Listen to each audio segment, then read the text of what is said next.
For today's video mga katrops, panibagong araw, panibagong luto, serya na naman tayo ngayon. At ayan, napakasimple at napakadaling lutuin nga lang yung lulutuin natin ngayon. Ginisang repolyo na sinahugan nga lang ng karne ng manok. Pero kahit na ganito lang kasimple yung ulam natin ngayon ay talaga namang napakasarap. Kaya naman bakbak malala na naman ang inyong katrops.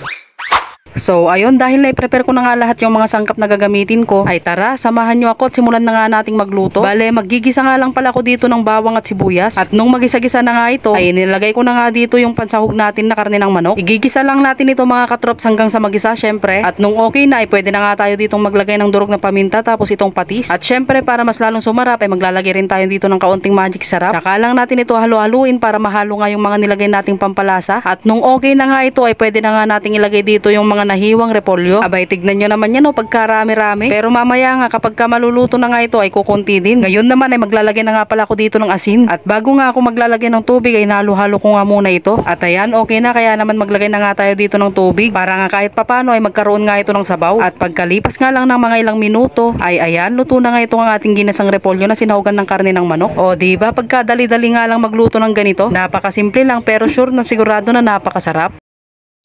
Tara, kain na tayo mga katrops. Ginisang repolyo na nilagyan ng karne ng nokma. Ayan, first bite.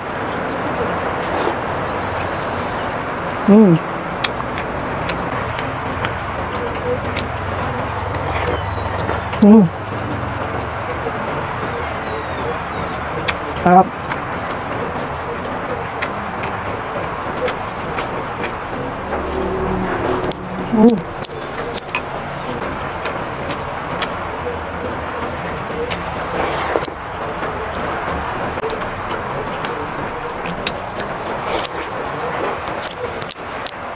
Naman, sarap. Masarap na, madali pang lutuin.